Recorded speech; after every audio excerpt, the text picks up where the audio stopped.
Hey there, I've got a load here that I wanted to show you and show you how I chained it down. This is all fiber optic cable on wooden reels. All the reels are pine and all the dunnage is pine. So we're going to be talking why that makes a big difference, or at least a small difference, and that kind of thing. So in short, they messed up the loading. I asked several times at the shipper, do you guys have everything in line for my stops? This is a 3-stop load. Portland, Oregon, Kent, Washington, Spokane, Washington. So I wanted everything lined up so I could just do it by pieces, parts, and have Portland in the rear and then single ones Kent, Spokane here. Well, that didn't work out because the guy lost the loading chute, and that's just the way it is. I wasn't going to make them redo everything because it took a long time and it was already after dark when they finished.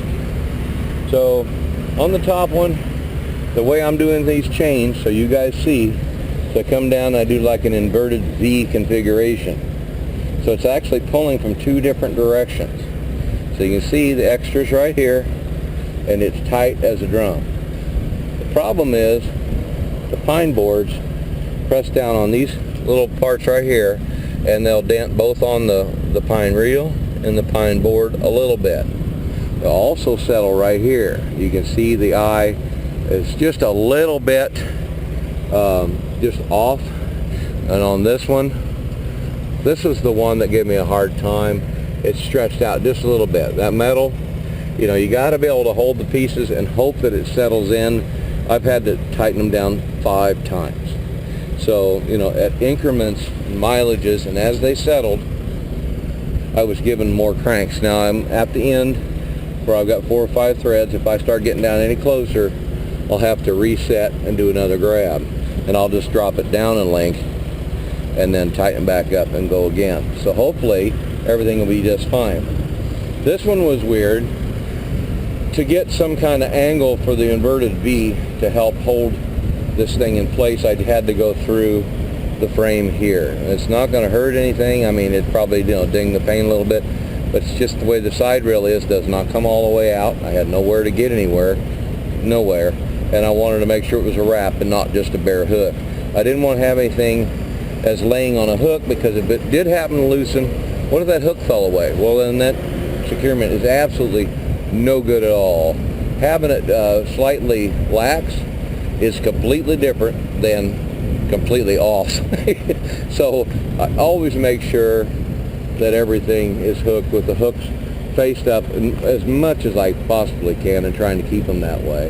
That one's almost at the end. So the extras are laying here. They're tied in a knot, but they're still not enough to get out and cause an issue. So that one was marked on the other side, Kent. Spokane, Oregon, they've got them, you know, all mixed up. So the best we can do is that, because there probably is a Spokane on the other side, is I'll just undo, have them pull this piece out with their forks. They'll go right underneath the edge, lift and pull that out, and then they'll probably put a fork on the other end and move the other one in. So I have to try and finagle my chain to where I don't drop it into the middle of the thing. I have to refeed it. I do carry a tube with me, a PVC heavy schedule wall PVC tube, so I can put my hook on it and feed it through. I've done that for other loads. I've had to do it not just on reels, but also other loads I've had to feed chains. And I've used it for other configurations on loads as well, even for straps. You know, whatever you can do, whatever trick you have, it's nice to carry. And I have it in the upper bunk. It's not really in my way. It works out pretty well.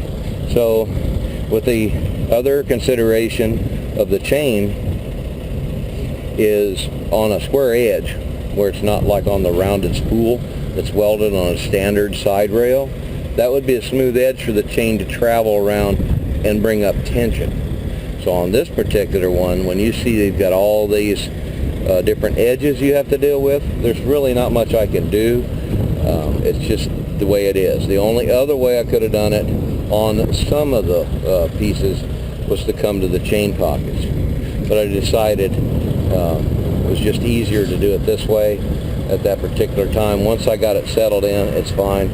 The extra chain is under the rail. It's not going to hurt a thing. So you can see where it's mashed in just a little bit, and that will cause chain slack just a little bit.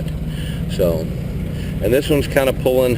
It's 6 of one, half and it does the other. You try to get it as even as possible to keep both points of contact down on the dunnage. So they are trapped in there. I've used a combination of 5/16 and 3/8. Even though these binders are rated 3/8, these are 5/6 chains, so it defaults to the lower rating of the device. So just so you know, just because you had a 3/8 binder on a 5/16 chain does not make it a 3/8 grab. It's 5/16. So that's what the rate rating is on that. Most of these, I didn't have enough room to go in some other locations because of the height of the spool, but most of these are just drum tight, and I mean they're just, and I've been taking it easy. I didn't run it in spread axle. I kept it in tandem. I've been through some bad construction, and that's just the way it is. And I've had pitch and roll, and I've had no issue. It just settled in. That's what I call it, settling in. I had one spool, I think it was the second one back. Driver called me on the radio, said it's a little lax. I said, it was another Landstar. Well, watch out for each other. And I thank you for that if you happen to see the video, but I got to the rest area right afterwards. I was able to get it knocked down. I think it took about 4 half turns to get it tightened up, but it settled in. All it takes is one little catch, in any of these spots. These are rounded edge, but still, a link can get caught up just a little bit, or have the wood settle, because I'm mashing down on that wood. You can see where I'm mashing down on mostly. This one happens to be beveled a little bit, but there's still a little mash going on. So I don't know how close I got to get so you guys can kind of see this stuff. This one, by law, front and rear, and it's a little bouncy on this one, but by law we have to have the double chains front and rear.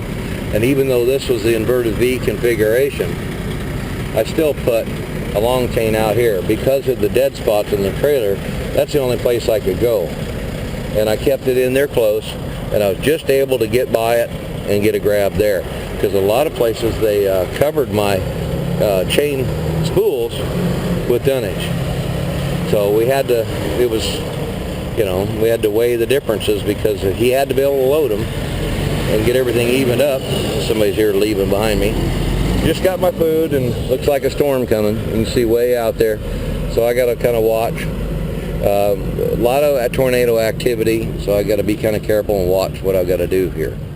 I was trying to keep away from anything like that, a little light, that's so close and everything. And this is a square pocket, so when you get a link caught like that, you want to make sure you're watching. I don't want to do any damages to the trailer, but I also have to tie the load down. This one is just to comply with their requirement.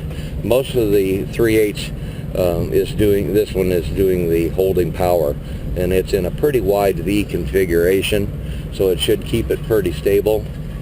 It's settled in. I mean, this one mashed like crazy. You can see how that settled in.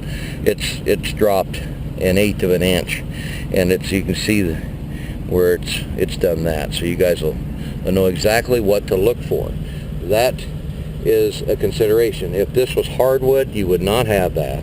Very little settling, but because it would have been hardwood on pine spools, the settling would have occurred on the spool. But because I have both pine, I got settling on both, or compression of the wood fiber. The more pressure you put down on it until it reaches that stopping point where it's compressed good enough and it settles in, you just got to watch that stuff. And the only thing you can look is down the mirror. That's why I put them all on the driver's side, so I can see every single binder, because they're colored yellow and this one red. I can see if there's any vibration. It's tough. It's tough, but you can look in the mirror and you see if there's any sway. And if you see a sway, stop and check your chain. And that's the only thing you could do, because you got to look down the line from your mirror and see what's going on. So on this one, it's not too bad. The spoke can is in the middle, so I can undo my chain, and I probably just pull it up to a certain point and allow, I'll probably have to refeed it, and the safest way would be just to go ahead and pull all of it out and then completely redo it. That's the way it is. Multi-stop load like this, if it was one stop, who would care? Nobody would care. It'd be just fine. I didn't have enough room to come over here. Let me get down on this so you can see. I'm trying to be careful of the camera angle so I don't point and you go, what the hell is he pointing at? But to get over here, I couldn't quite get in there. I just had to come back on myself, and that's the best I could do. It's very different. Some of them are nesting in on each other. I have a 51 foot, so any of the overhang is only a couple, 3 inches maybe.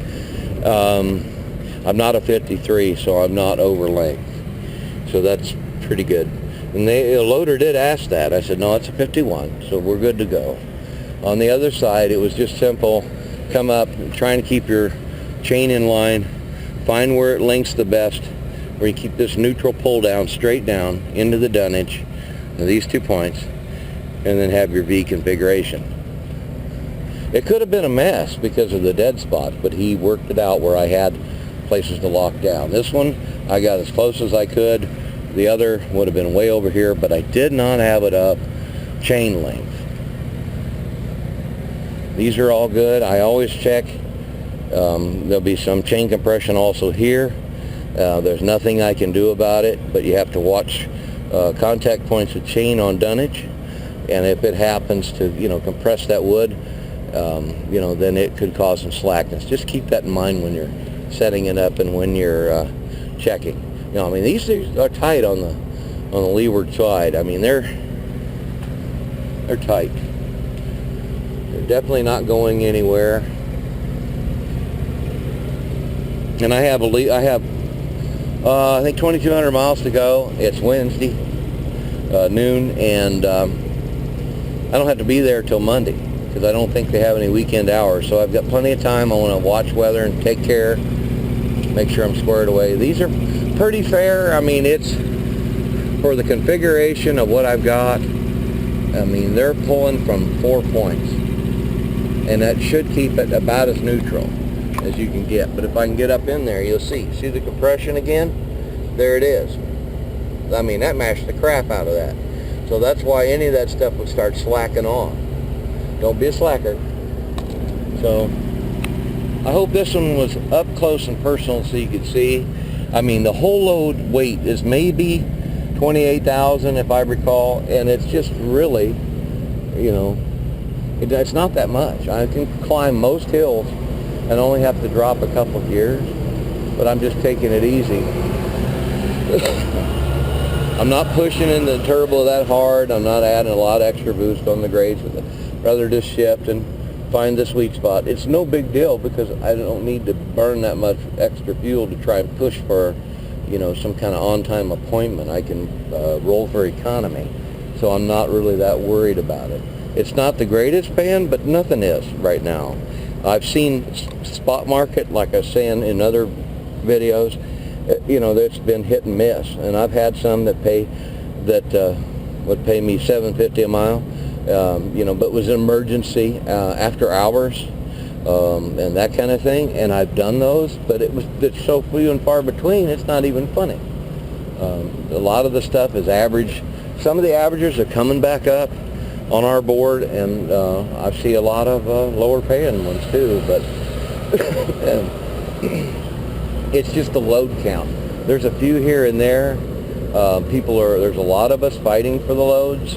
That's why, going off the board isn't always the best, but I've got regular agents that I work for that are not listing any of their loads, but the thing is the connectors trying to get from point A to point B to serve the customer at point B back to whatever place they need it. I can't get the connectors, so I'm going home. I'm gonna go home. I'm gonna vote. I'm gonna do whatever. Memorial Day weekend, I haven't done that in years with family. Getting older, it's time to start thinking about some of those things and spending time at home rather than screwing off out here. And then got the DOT blitz coming up. I just don't need any of that garbage. I don't think any of you guys like that kind of stuff either. You know, I just went through all my inspections. All my compliance events are good to go. So you've got to watch for that. That got popped out. Not sure where that guy came from, but because I can't go putting that on there. See how they got them configured with zip ties? So it could have been an extra one. It doesn't even look like it was ever nailed down. I'm not sure, but little things like that. But I'm not going to go putting this directly over cable because that's wrong. That's not what they did. I would be major fails if I did that. It would be my fault. So we won't be doing that. Any questions, you guys? I mean, type and I'll try and answer. I'll have a little bit more time. I'll do my best to get these videos up.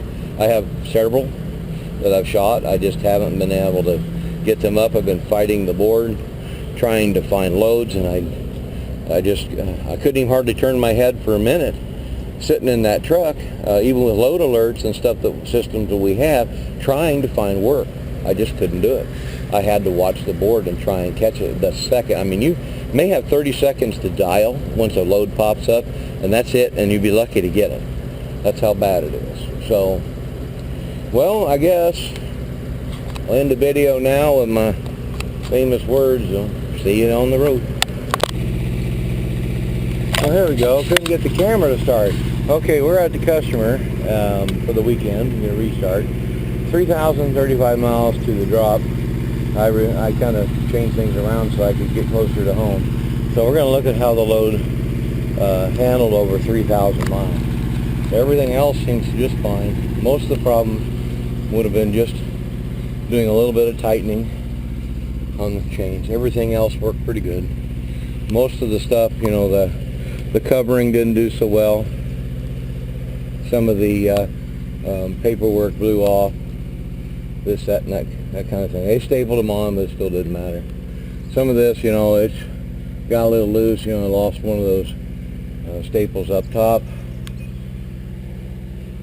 And everything else seemed to do pretty fair when you look at it. This configuration in the back here did just fine. I mean, it's drum tight. So you can see how far the chain went up above. It just mostly is a safety. But I got parked here last night, and it was down a dead-end cul-de-sac road, and I was trying to, it didn't really give me the exact location on GPS, but I did my best. The phone contact with the customer it was pretty broken up, you know, even though I was stable or not moving when I called. So I went and I made a map of the stop and where everything was located on the deck. So I made a diagram, SP for Spokane, OR for Oregon, and I knew where my Kent stop was. It's on the top deck, and it's only one reel. So I've got to be able to get out of here, and I pretty much got to redo over 50% of the chains and stuff on here because one half is going, the other half staying. So we're going to have to maybe kind of slide things towards the middle as best we can if I can get them to do that. They're going to have to help me because they had to match the cable reels with height, and there's not much else we could do about it. So you can't do all this with this kind of material. Empty reels, you know, little ones, no big deal if they're a few inches off, but not, you know, not a whole foot. It just isn't going to work. It's just not stable. It's not going to be legal. I wouldn't do it. So they got everything matched up. I'm not really going to walk down this side and get all soaking wet with all the rhodie bushes and all that stuff. So it's pretty cool. It did make it. Just thought I'd show you what it looked like after that many miles. Everything was just fine. The wind and, you know, a lot of storms, you know, a lot of travel in different zones, and we run across, I had a tornado form just about over our heads in Missouri when I was fueling. It got dark as night. I mean, it was black. It was daylight, and it wasn't. And it was just like it was 11 o'clock at night. It had this bluish, greenish tint. You could see the rotation of the clouds. I looked at that. I went, oh my God. And fuel pulled up, and then it really hit. I got out, and there was another driver walking, and I'll be darned if there was a set of plastic steps chasing him across the parking lot. It was crazy. So I thought it was nuts. I had to holler at him to look out, and it missed him, and went by, and we all got in the building. We were all talking about if it really does hit, where we're going to go. So we talked about the cooler and, you know, the walk-in, you know, one with the vault door. That's probably the most sturdy place to go. And so we hashed all that out. Everybody was kind of going, wow, you know, when they looked at the outside and how dark it got, how quick, it was like, ee-hee. So there were a few storms in the area. But I did happen to go through, you know, multiple different climate zones, altitude, across the prairies, through the mountains, you know. I mean, I went coast to coast on this. So everything rode just fine. If it had been me, the kid tried to split the two halves of the load, where he thought it was going to be one stop and then the other, but it wasn't. So he made this ass end awful heavy, and I didn't really complain too much because I thought he had it split for stops, but it turns out like he did not. So we just left it go. It was already after dark. I've said that before. But I would have had like that set up here and got more of the heavier up top, and then another set maybe there, and put the smaller ones in the rear. You know, that would have helped a ton for control. But it was fine. You know, when you have an ass end heavy trailer, it's more of a drag, literally, and your fuel mileage is going to suffer some. But we got here, I'll lose about 50% of the weight. I think I verified it was like 25 and change, so it wasn't even quite 26,000. I said 28 before, but I knew it was under that. So I wasn't worried about running in tandem or scaling or any other crap, because it really was not needed. So we're camping, we're enjoying, and it's a rainy coastal day in Portland, Oregon. It's really nice. I mean, it smells great out here. It's nice and clean, but I'm going to go back to camping, and I'll see if I can get you guys some videos up here. We'll see you on the road.